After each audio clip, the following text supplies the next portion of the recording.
Any scout that has been to Camp Wanakset has heard the tale of Seiji and Seiji Island. The original tale is about a Native American boy who goes back to his village to skin and properly dispose of the dead animals that the settlers had left and killed. He starts a bonfire on an island, slowly bringing the animals across to burn in his canoe. He gets down to the last 3 animals, a bear, a deer, and a moose, when the settlers see him and shoot at him. He gets onto the island and jumps into the fire with the animals. Thanks to the fact that he was still alive and holding the animals, their spirits merge together to create what is most commonly referred to as a Wendigo. Every once in a while, he can be seen wandering the woods and streets around the camp. Now, onto the story. Being as though it was my 3rd year at Camp Wanakset, I was very comfortable staying there, even at night out in the woods.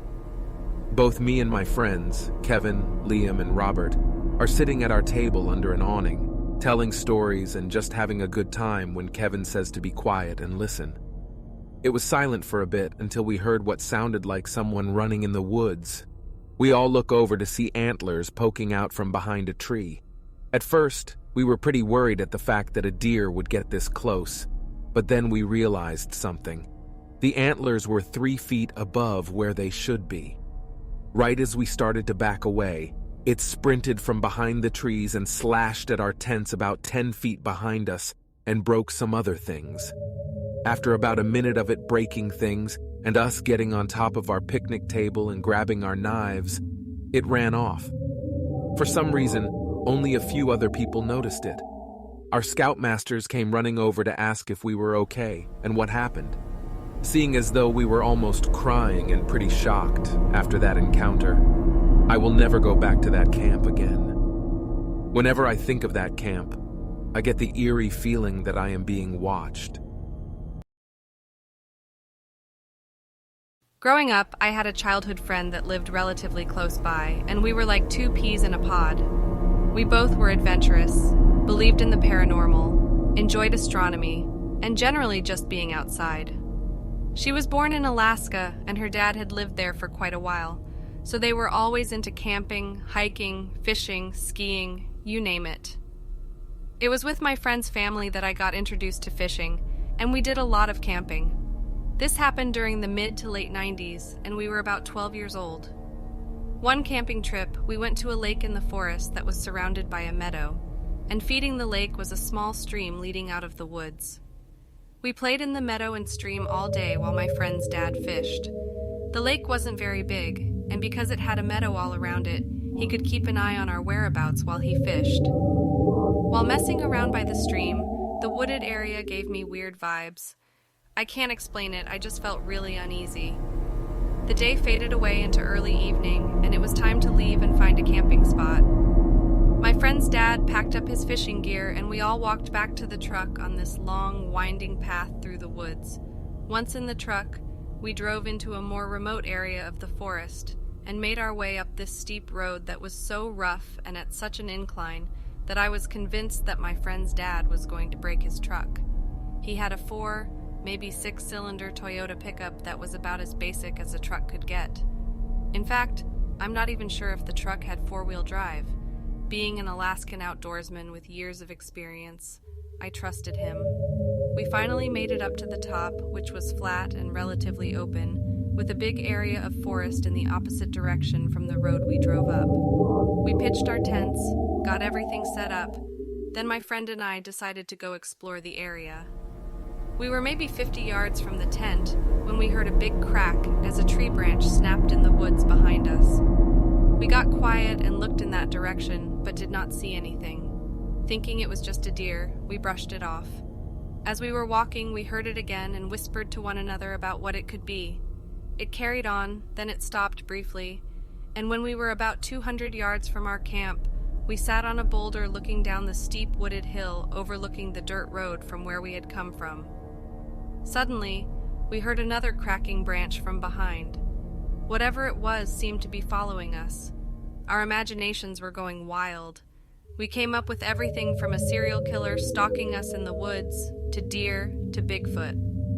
When we got back to the campsite, we told her dad what we had heard and how it seemed to be paralleling us. He kind of played it off as a black bear and secured all the food. Later on, my friend confided in me that my dad had gotten out his pistol and would be sleeping with it that night. My friend and I were sharing one tent, and he was in his own tent not too far from us, so we figured that everything would be okay.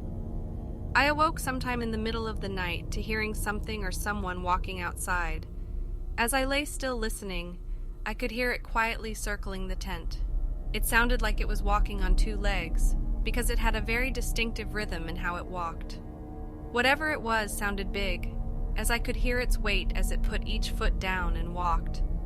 I could even hear relatively quiet but deep, heavy breathing at times. As I lay there listening, I could hear it wandering to the other parts of the campsite and then back to our tent, almost as if it were walking in a big, repetitive loop. This went on for a long time. Terrified and unable to wake my friend, I lay there listening until eventually I fell back asleep. The next morning, I told my friend and dad about it, but I didn't know if they believed me or not. Interestingly, absolutely nothing in the camp was disturbed in any way. The ground was not very soft, and in some places was covered in grass, so there were no footprints either. This is something that I have never been able to explain, and to this day, it lingers in the back of my mind when camping. I always wonder what it was that walked around our tent all night. Last night, I was playing video games, and at 1:30 in the morning I noticed that my dog started scratching at the door to get in. They usually do that when the temperature isn't right. We live in New Mexico, by the way, and I went to open the door, but when I did, they ran scared into my room. The three of them were shaking and hiding under the bed. It was so unexpected because they'd never done that, and I was really freaking out because I knew for a fact that something had scared them. We have a gym in our house, but it's in a room that isn't connected to the house itself. Even before going into the gym, I noticed something strange because the door was open, and we never leave the door open so the dogs can't get in. I also noticed that the gym light was turned off, so my first assumption was that someone was breaking into the house, but I wanted to check. When I opened the gym door, I saw something that still gives me chills. I saw red eyes in the back of the gym and an enormous dark silhouette that was even noticeable in the absolute darkness. It was very tall, and I felt like pure evil was right there in front of me. I ran back to the main house, and I swear I heard something running behind me that sounded like horseshoes. I entered my room, locked the door, and heard nothing else that night. The morning I checked, and there was nothing strange in the gym at all. I know it's not a dream because my dogs are still unable to go anywhere near that door. I don't think I want to use that gym anymore. I live in Ontario, Canada, near a suburban city park. I was 14 at the time when this happened. It was night and I was taking a shortcut through the lake trail with very little non-existent light posts. All of a sudden, out of the corner of my eye, I spot a bright, glowing, solid, luminescent white figure. It wasn't an orb. It was in the dense brush and trees of the forest about 8 feet away on the left of the path. I kept walking and it seemed to move in the same direction as me. It looked like a figure, since the leaves and branches outlined it at certain dimensions, although not clearly enough to be a humanoid shape. I was a curious kid and did not frighten easily, but what freaked me out initially was how soundless the figure was moving through the bush. I think I probably let out a shriek and backed away in fear when I fully comprehended the situation. The figure was gone as soon as I looked back in that direction, and to this day, I find myself wondering if it was a mental distortion, although I wasn't on any drugs or anything like that, or had never experienced any type of hallucinations. If it was a very silent human being wearing white glowing clothing, which is very unlikely, it somehow managed to give off no sounds at all. Was it a ghost or some other entity? I was 9 years old and camping out with 3 families other than my own. I was sleeping in a small tent with one of my close friends when something woke me up. I listened and heard nothing from outside at first, So I opened up the tent zipper enough to see the fire was out and knew the adults must be asleep. I closed the zipper and laid back down. Shortly after I lied down, I heard a high-pitched voice from outside the tent telling me to come out and play. I would have thought it was a person, but it was repeating itself over and over and moving close to the tent that was then far away, all the while circling it. I opened the tent and looked out, but it was pitch black at this point. I tried to wake the friend I was in the tent with, but he pushed me off. I tried again, more violently this time, and he woke up. I told him I heard something outside, but he must have not been fully awake yet because he just mumbled something and laid back down. After I spoke to my friend and tried to go to sleep, the same voice kept me up. Next morning, I told my friend who had been in the tent about it, and he said he remembered being annoyed that I woke him up, so to me that means I wasn't dreaming. I'm almost certain I was fully awake, so I doubt I hallucinated it. I know this doesn't have a satisfactory ending, but that is my real ghost story. I live in Mexico. My city is very old. The majority of its inhabitants actually came from out of state or other towns nearby. Now, the place is thriving. It is, in fact, the second largest city in the state. But it wasn't always this way. 50 years ago, from my mother's recollection, there weren't many houses there besides theirs, and they said that children at the time preferred not to go out at night because things were said to happen. When I was little, I remember that I woke up once in the middle of the night to pee to an outhouse that was a short distance away. After doing what I needed to do, I shook my head, and at that very moment saw a creature like a big cat. It was dark, solitary, and it alarmed me as I'd never seen something like that before or since. I got very scared. A scary thing was that my aunt once told me one of her personal experiences of a neighbor who passed away when she saw one of these large cats that transformed after it followed her into the house. You see, this story was given more credit as in Mexico we believe in the nowhere. It's a witch that can allegedly transform into an animal and known for taking and eating the young. That, at my age, was particularly terrifying. But one of the elements of the story that my aunt told me was that before the lady who was followed by the animal passed away in the morning, she had actually broken a glass, which was said to be a precursor to her demise. The only thing I recalled the night before was hearing a particular bird song, which frightened me. This convinced me in that moment that I also was doomed, and so ran inside as quickly as I could, closed the door, and that was that. I don't think anything else happened, but it scared the life out of me for years to come. I don't think it was an ordinary cat, and I know for sure it wasn't my imagination. I was backpacking through Pisgah National Forest in North Carolina with my dog, just the two of us, and we were exploring the woods around Little Lost Cove open orienteering style, so we were not on an established trail. We'd been hiking through the day, following a creek, and towards the evening, I noticed my dog was acting abnormally. She was very much caught in the scent of something and wouldn't ease up. This continued for about 2 hours before we made it to our campsite. That night in camp, she remained on edge and stared off into the woodline. I went about camp business as usual. Then, around midnight, I got this prick like I was being watched intently. I let the feeling ride for a bit and kept tinkering with the fire. Then I heard the brush rustle. I got up from the fire and shone my flashlight in the trees. A figure on all fours just managed to escape the beam, all but the tail. It was a tail I knew that was not supposed to still exist in the southern Appalachians. I cast my light across the hillside and this time caught its eyes. 2 glowing yellow wolves just watching and waiting. At that point, I went into a fury, grabbed my tomahawk, and charged up the hill after the beast, screaming curses all the while. The watcher ran off, but neither I nor the dog slept that night. The following morning, we left camp at first light and began hiking up the mountain to the ridgeline, which would lead us out. Atop the ridgeline, in the fresh mud, were a series of tracks left by an animal that officially no longer exists in the eastern U.S. They were catamount tracks. They commonly go by cougars in the east, but we'd been stalked by mountain lions just the same. Those tracks ran across the ridge, revealing it had been watching us and stalking us throughout the previous day as we hiked through the creek bed below. They weren't bobcat trails, I know that much. They were way too big, as were those eyes I saw. I truly believe that if my dog hadn't been there to give me red flags, I would have been mauled that night, and it remains one of my personal scariest experiences ever.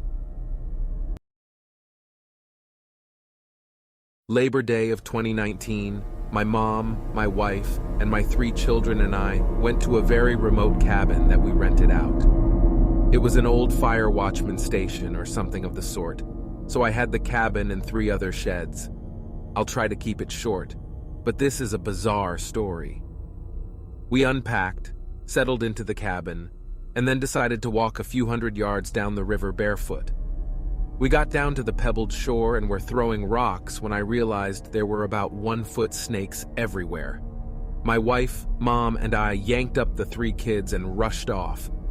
After reaching a safe distance from them, I went back with a water bottle and caught one to see what it was. Turns out we were in a nest of diamond-backed rattlesnakes. If one of these things latched onto one of my kids, they surely would not have survived. We were 3 hours away from any medical facility. We got back to the cabin, and my mom and I went for a walk alone while my wife calmed the kiddos and fed them lunch. Upon returning 15 minutes later, all 3 of my kids and wife were inside with the doors and windows closed, even though we had left everything open for the place to cool off. We went inside to hear all 4 of them start yelling about a bear that was 150 yards from the cabin, huffing and puffing at the wife and kids eating on the front porch. It was down by the river, another 30 or so yards from the hill, and he poked his head up and over. A few hours go by, and in that time, an ATV passed 3 times with 2 inbred-looking freaks upon it, and each time they stopped in front of the gate onto the property and stared at us in the cabin. Keep in mind, we're 2 hours into the wilderness in Idaho with no sight of a person the whole entire trip except for them. We decided it's bedtime for the kids, and it's pitch black out. Within 10 minutes, our 5-year-old son went from being perfectly fine to having a fever of 103, slightly foaming at the mouth, and being completely unresponsive. It was at that point we decided to leave immediately and go seek medical attention. I opened the front door to the cabin and started loading the 2 cars by using the light of the porch to see. And that's when all 3 of us heard about 4 to 6 large and heavy animals running all around the cabin on the property. There was one on the right side of the house that I could hear pacing back and forth and breathing heavily. I made everyone stay indoors and close the door as soon as I'm done loading up a kid or luggage. I take each kid, then I escort my mom out and then my wife. My wife and I were in the lead car, so we pulled up out of the gate, and for some stupid reason or another, I felt that I needed to close it. So I got out of my vehicle, walked behind it and my mom's car, and closed it. Now, this gate was literally a log that slid from one post to the other. It offered 0 protection or barrier between me and the animals out there. Right as I went to turn around, I heard a large padded foot walk up to me directly in front of me. Then, more than 10 feet away, I saw eyes shimmering from the moonlight as the deepest, scariest growl I've ever heard in my life. I turned and ran so fast, I swear I must have jumped from where I was to the driver's seat, up to the car some 30 feet behind me. And as I landed in the seat, I slammed it into drive and spun out, finally leaving. About 15 minutes down the road, we were still panicking about our unresponsive son, and we both kept having this horrible, evil doom feeling, like a shadow over us. I looked down and realized I still had that baby rattlesnake in the water bottle in my cup holder, so I grabbed it and threw it out the window immediately. Not even 2 minutes later, we heard our son softly crying. We realized he was responsive, and he stated something along the lines of, "Why are we leaving? What's going on?" He was sad because we left the cabin. He couldn't remember the last hour or so at all. My mother was about 58 years old at the time and has been a Jehovah's Witness my whole life, plus many more years beforehand. And she's the last person in the world that would believe in signs or evil or omens or whatever. The next day, my mom broke down, sobbing her eyes out, hardly able to talk, and she confessed to my wife that the night before we left, she had a nightmare in which we went on a camping trip, came across snakes, a bear, and a pack of wolves. She said she knew a lot of bad things happened at that outpost, and it was full of evil. Most of all, she said, one of your kids passed away. I swear on my life, to this very day, if I ask her who passed and how it happened, she immediately starts crying and refuses to talk about it. She lives her life now with a guilt that she willingly ignored her nightmare and put us in this situation, nearly taking one of her dear grandkids away from the world. She doesn't deserve to feel like that. I know all of this sounds crazy, but a week later on the local news, there were reports of a wolf pack in that area. Wolves and bears may not coexist in harmony, but they do share territories and respect each other.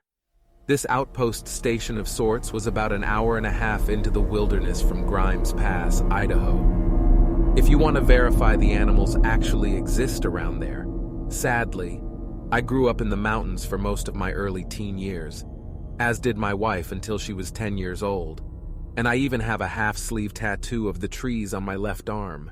But with that said, we don't care to go to the mountains anymore. I had just moved to Reno, Nevada to work in a casino. I got an apartment not far away. Everything was going well when one night on the crap table, a boxman I hadn't worked with yet came and sat at my box. I literally was instantly in love with a crazy, indescribable attraction. He spoke to me, but mostly turned his chair toward third base. I was on second base. He was supposed to watch the whole table. This went on for weeks. I'd catch him looking at me from other pits.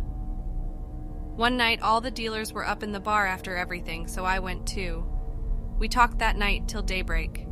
He said the moment he walked up to the table, the first time he saw me, the attraction was so intense it practically made him fall into the box chair. He couldn't look my way or he couldn't do his job at all. We started dating. Eventually, he came to my apartment where I said I had some strange things happening with the lights going on and off. My stepdad had died a few years before, and I'd say, "Bob, please turn the lights back on," and they would pop. I always assumed it was my stepdad checking on me being so far from home and family. So we were done with dinner, having wine and getting loose, and I start telling my new boyfriend about the light thing. He says he doesn't believe in that kind of thing. Well, I then say out loud, "Hey Bob, can you turn..." Bam! The lights come back on. I swear it almost ruined the date. We move in together because we slept together that night, and I'm on the pill but still got pregnant first time. A few months later, he buys a house for all of us. Now, the new house, Bob has a new trick. He likes to turn the channel to a completely random one a lot. One day, going through my boyfriend's stuff he had in his storage, he shows me his family genealogy book. I say, "Oh," and grab it. Well, his family is all from the exact town in Washington that my dad was born, with tons of family still there. Some of my boyfriend's sister and brothers went to the school with my family members. This leads to a discussion about how it always felt like we were being pushed together and getting pregnant. Like that felt like someone wanted to make sure we didn't miss the cues about our destiny. He had moved from Washington to Reno, and I also came from Washington to Reno to find him. After the baby was born, we would see a figure walking down the hall to check on the baby. We've moved to a few states since then, but there are still occasionally things going on, like a figure in the hallway.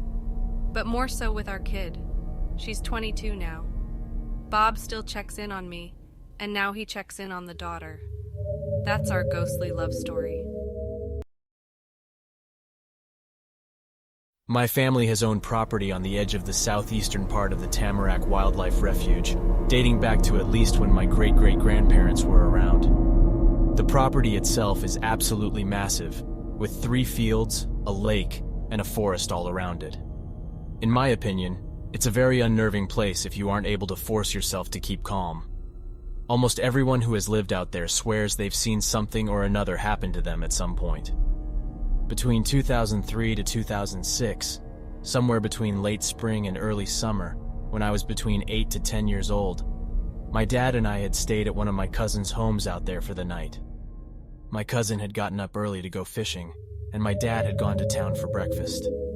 He had asked if I wanted to go, but I said no, as I wanted to play video games. After what felt like forever, I was starting to get anxious and began wondering where everyone was, as there were 6 different houses out there at the time, and I hadn't seen anyone walk up or down the driveway all day. So I walk over to the kitchen window and look outside, and notice what seems to be a rather large, very pale boulder. I had to do a double take, and thought to myself that I hadn't ever noticed a boulder there before. The more I looked at it, the more unnatural it seemed. It looked like some humanoid hunched over on its legs with its arms bent over its knees, kind of looking like T-Rex arms.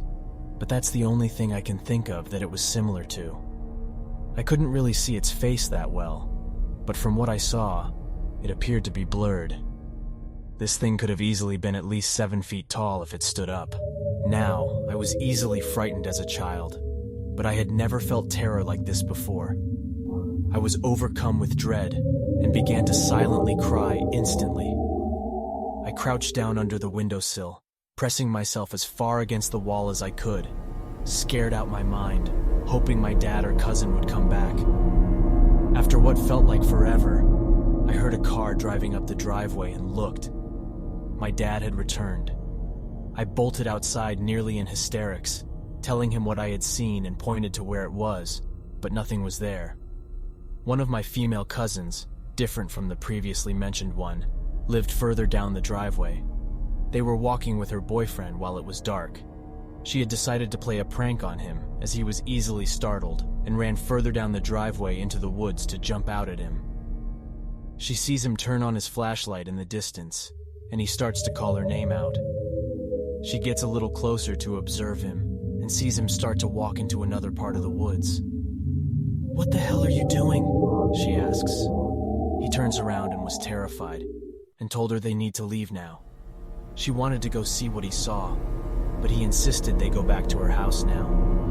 Once there, he told her that he saw a pale creature with her face beckoning him into the woods. Present day, earlier this week, the same female cousin went out to the driveway. She had moved in the 2-year gap with someone who was more sensitive to feeling an area, if that makes any sense. But they went out there and drove up and down the driveway, stopping at various spots without getting out of the car. They had stopped outside the house, and her and her friend began tensing up. Without prior knowledge of what I had seen, she began to describe the same creature to my cousin. Naturally, they got the hell out of there for the night. They went back a day or so later, and it was just tense out there. They parked in front of my cousin's old house, and that's when it hit the fan. There was nothing but a feeling of malice coming from the woods to the left of them, and they both saw something big next to the car, peering in. They don't know if they just psyched themselves out or what, but they left again. My cousin then told me about their experience, and me being driven to figure out what the hell this thing is, I asked to go back out there with them. So last night my younger sister and I met up with them, and we all drove out there. My cousin and sister were kind of tense and apprehensive about going out there, as my sister has never felt comfortable there at all. We had the heat on in the car, as the girls were all cold while I was roasting. We get out there, and my cousin's friend and my sister both said that it felt very calm and still. We drove up to the top of the driveway and parked for a moment, and decided to head down to the main field in between where I saw the thing and where my cousin's boyfriend saw it.